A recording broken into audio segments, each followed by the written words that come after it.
kanina, sinampol mo si President Duterte. Ibig sabihin magiging part siya ng... If there is a single ayuta of truth in your allegation, ano nung kapalit? Ano ba? Sampalin ko dito sa harap nila, sampalin ko.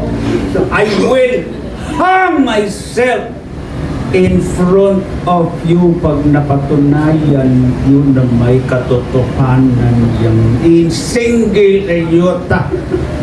Isa rin din nagpapasalamat ko siguro mga 7 beses na ako nakatira sa palasyo.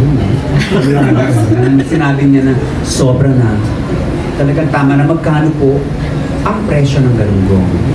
At guminhawa po ba ang buhay ninyo. At siyempre yung anak niya, my mom is very, very magnanimous in her victory and she really wants this to be an administration of our countrymen and unified. Hindi ba pagkatapos ng kaya natin ito? Kasama mo, aeroplano, di ba basta tayo'y magkasama-sama.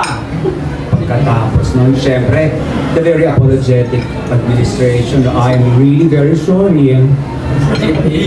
I am sorry. Talagang mahal na mahal ko kayong mga Pilipino at mahalaga kayo sa akin. I really look up to all of you. Sa katunayan, dahil sa height ko, I look up to everybody.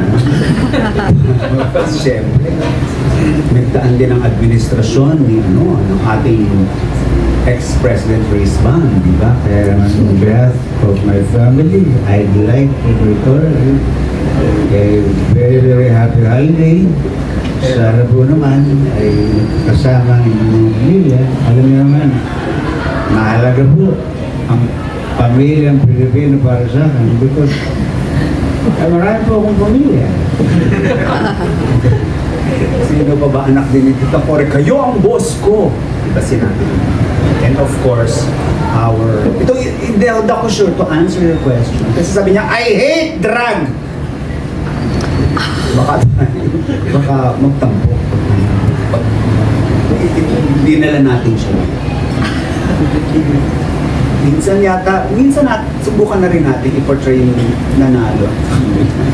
I'm telling you, it's gonna be huge. Thank you, it's gonna be the greatest time in American history. At saka yung asawa niya, si Manilania Trump. Oo, na-portray na si Manilania Trump from ano. Saan ba siya galing? Ang bagal-bagal ng buhay niya, di ba? Sa Slovenia. Di ba?